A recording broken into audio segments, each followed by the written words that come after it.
The following people looked death in the face and said, whatever. Like the personal trainer who got a little too personal. Feeling a little stiff today, Bill? The runaway bride who got pretty ballsy. Just sign the papers and... There's the wife who demanded a divorce. Two lovers who drank too much wine. Very good. The ticket scalper who crossed the line. And the hothead who put out his own fire. It ain't pretty. That is disgusting! But it's pretty funny. It's the next episode of 1,000 Ways to Die. Warning. The stories portrayed in this show are based on real deaths and are extremely graphic.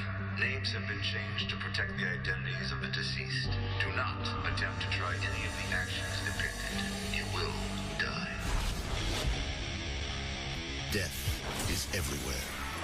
Most of us try to avoid it. Others can't get out of its way. Every day we fight a new war against germs, toxins, injury, illness, and catastrophe. There's a lot of ways to wind up dead.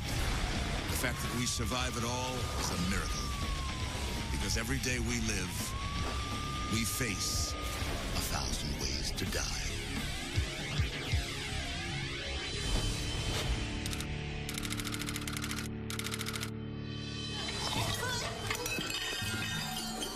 Time to play the 1,000 Ways to Die game. Who or what killed Katrina?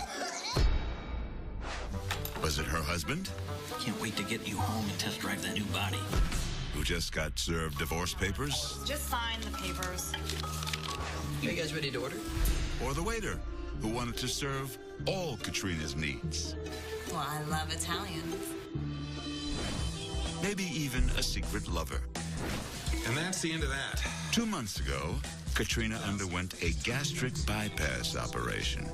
She lost 75 pounds and was ready to start a new life as a born-again hottie. I'm young, and I'm beautiful, and I deserve to have a good life. The good life didn't last very long.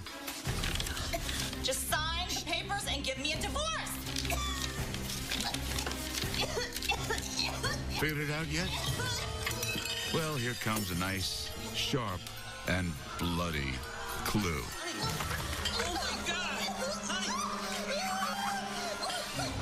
It was the plastic surgeon. 2,000 of these. It's getting so boring. He had something other than Katrina on his mind, Maybe you should come up to the cabin and hang out with us. and he accidentally left a pair of forceps inside her body. In any typical surgery, on average, 250 to 300 surgical tools are used. Retained surgical instruments are surgical instruments that are accidentally left behind in the human body after performance of a procedure. Across the world, about 1,500 tools are stitched into patients accidentally every year. However, this number is grossly underreported. All it took was one hacking coughing fit, and Katrina came undone. His violent coughing caused the forceps to move around her abdomen, severing many major vessels, and ultimately it poked through her abdomen, causing massive internal bleeding. Katrina's new body turned her nasty. Give me a divorce. The doctor screwed up, I did a fantastic job. but in the end, you could really say Katrina's self-obsession I'm young. I look amazing. was the real instrument of death.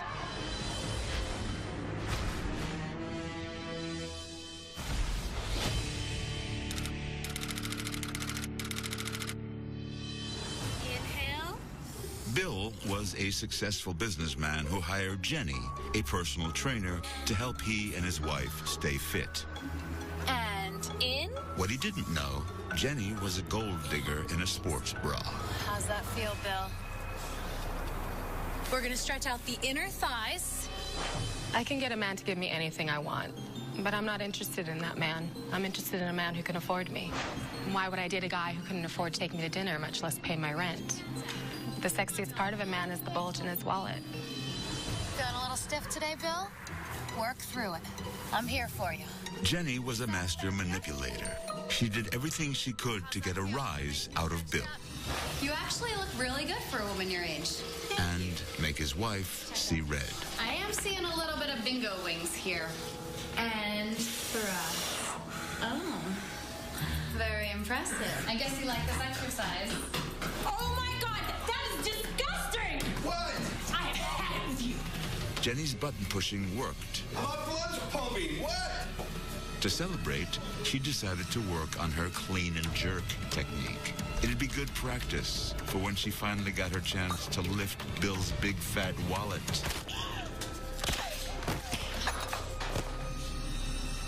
Uh-oh. Looks like Bill's billfold is safe. When she fell forward and hit her chin against the objects on the ground, the 150 pounds of the barbell came and snapped her neck. She broke her cervical vertebrae and destroyed her spinal cord and the windpipe, and stopped breathing and died. And in? Jenny played rich men for fools. How's that feel, Bill? She went mining for gold. Oh. But then it all collapsed under the weight of her own greed.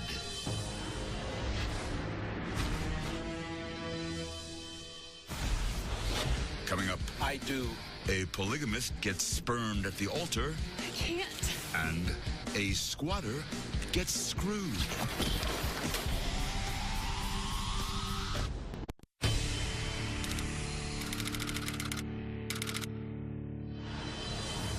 Brother Kether, do you take Sister Karen to be your lawful and wedded wife? Wait, I object.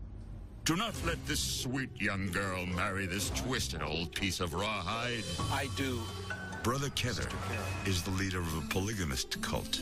One of his teachings, spare the rod, spoil the wives. There are dozens of polygamous cults in the United States. Some leaders of these polygamous cults can have 20, 30, even more wives, and dozens or sometimes over 100 children. Most of these resulted from splitting off of Mormonism. The founder of Mormonism, Joseph Smith, he said it's the most important doctrine ever revealed on earth. And for him to be your lawful and wedded husband for time and all eternity? Don't do it, Sister Karen. Get the hell out of there. I can't. That's a girl. Run for your life. Get her! Brother Kether's cult is nothing more than a chance for a bunch of old geezers to abuse women. They trade wives, force them into group sex, and beat them if they protest. Uh-oh. Watch out, Karen. All right, you're coming back to the wedding. Brother Jacob needs a shot of big love. Nice one. Karen! Oh, no. Here comes that bastard Brother Kether.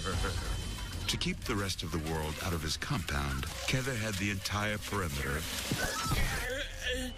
booby-trapped. Kether, say hello to your own spike board trap. It's a spring-loaded device that, when triggered, flies up, impaling the victim with long, pointed spikes. With his heart and lungs punctured, the cult leader was dead within seconds. I do.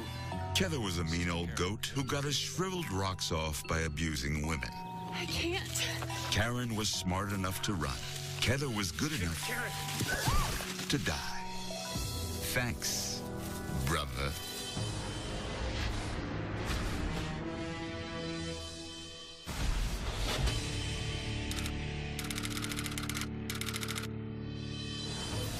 This is a story about a virgin named Lloyd and a hot Swedish exchange student named Helga. This date was Lloyd's best chance so far in his pathetic life to get laid. We are here for a wine tasting. I'm sorry we're closed. Helga said she liked wine, so Lloyd took her to a low-rent, out-of-season winery. Lloyd, being horny, was smart enough to bring his own. And Helga, being Swedish, Very good. quickly got drunk enough to want sex. We must play. Play? There's the vat. We could The two lovebirds decided to climb inside a half-full wine vat to get it on.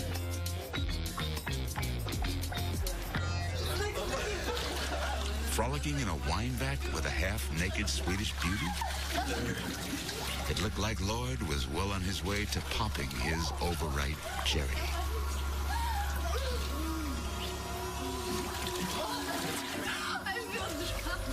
A short time later, Lloyd and Helga were feeling anything but sexy. There was something in the air. And it wasn't love. The carbon dioxide, because it's heavier than air, would have settled into this vat, causing high concentrations. Carbon dioxide in high concentration actually is displacing the oxygen content by pure mass effect.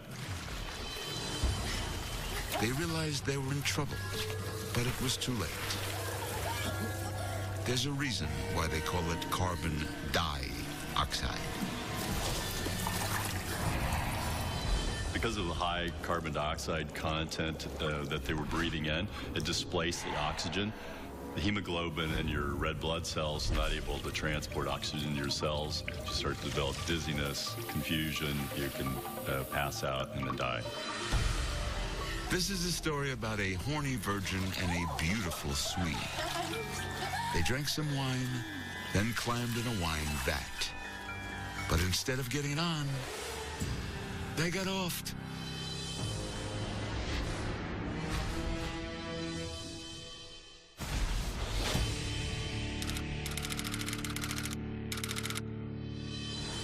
Life in a big city can offer interesting contrasts.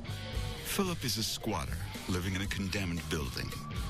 Across the alley, a renovated loft building filled with yuppies. To power his ghetto pad, Philip steals electricity. But ever since the television broadcast signal went digital, he got nothing but snow on his antenna-rigged TV. The moneyed hipsters across the alley were happily hooked up with cable. Philip decided it was time to tap their box. When you go to locations for hookup, it's very often, I would say probably about 25% of the time, you see some kind of tampering or illegal hookup of some kind. The National Cable Television Association has estimated that they lose approximately $5.1 billion annually due to cable theft. Philip picked the perfect time to hack his neighbor's line undetected. They were watching another marathon of their favorite TV show, something called 1,000 Ways to Die. It was shows like this that made Philip hungry for cable. But she bit off more than she could chew. His plan was to split their coaxial line so everybody could be happy. But he was hardly a qualified technician. What the hell? You paid the bill? Of course I paid the bill. The desperate squatter was about to tap into over 1,000 channels with premium movies and 3D options at no cost.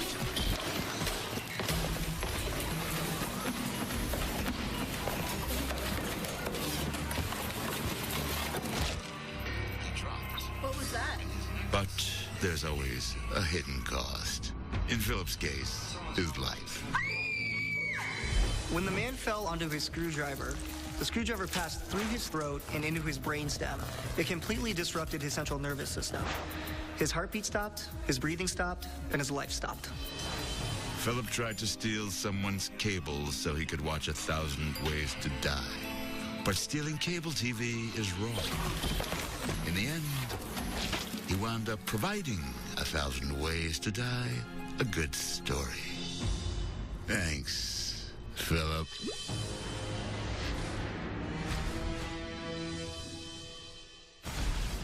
Up next, I got 2 great seats right here. a scalper gets slugged. I'm gonna kick your ass! And somebody tell this ape dodgeball's just a game.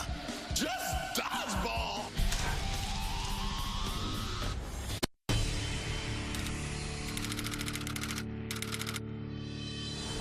Tickets right here. Get your tickets right here. Steve is that particular type of sleazebag known as a scalper. I got 2 great seats right here. But he was strictly second and third tier, scalping tickets for semi-pro and high school games. 85 each. How's that? 85 each. Hey, great game. Come on. Ticket selling is the purest form of capitalism. The biggest markup that people are willing to pay in the ticket industry is usually big sporting events. A championship game that takes place once a year has a face value of, for example, $500 to $800. That ticket could sell easily for 10 times that. Steve isn't just a scalper, he's a scammer. This ticket's fake. Are you kidding me? Those tickets he just sold, a counterfeit. Step out of line, please. You got a big ticket, too? Steve forgot the one rule about selling counterfeit tickets. Don't stick around to count your money. Hey, you! And now, payback was quickly closing in. Selling fake tickets? Where do you think you're going? He made a run for it. Get over here. I'm gonna kick your ass, man! What Steve didn't know was that he wasn't the only slime ball around that day. While Steve was busy ripping people off, You guys have a great time. a slug was busy trying to stay moist and out of the hot sun. That's fake. Are you kidding me? The slug found some shade inside the traffic signal's control box and wound up shorting it out. The signal read walk for Steve, but it also read green for traffic. The cabinetry that contains electronics for the signals, it is subject to variations in humidity and moisture and also vulnerable to small animals, rodents, insects. Creatures can get inside of the control cabinet and short it out. Should look left and right regardless of what the light says, walk or don't walk. When the SUV struck Steve, it crushed his ribcage, punctured his lungs, and ruptured his spleen. He suffered massive internal bleeding, his spinal column was crushed, and he was dead by the time he hit the asphalt. Steve was a slime bag counterfeiting scalper. Mr. Slug was just trying to keep from burning up. When Steve and the slug crossed paths, the scalper got his ticket punched.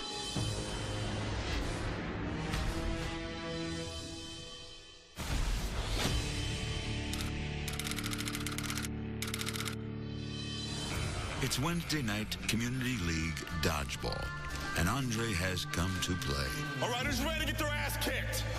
Andre was a high school hoops phenom, scouted by the pros until drugs turned him from a prospect to a washout. Get these little bitches! Tonight, it's Andre's team of ex-jocks versus a bunch of nerds who struck it rich with their internet startup company.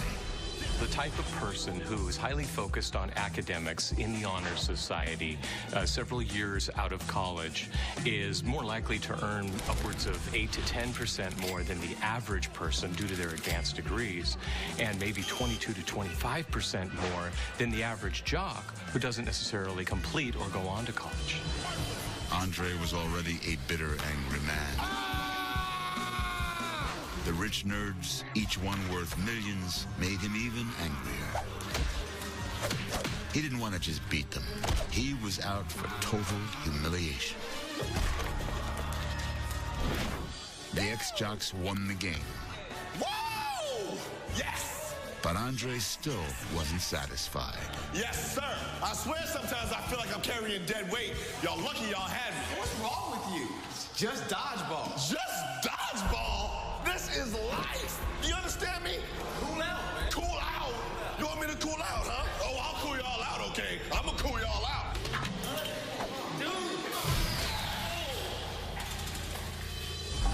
If a fire extinguisher isn't properly maintained, over time the structure can weaken and could possibly lead to failure. When the trigger is applied and the nitrogen is released into the outer container, if that outer container is weak enough, it could potentially explode and fragment just like a small pipe bomb. The extinguisher's handle lodged deep in Andre's chest, ripping his heart wide open. Death was instantaneous.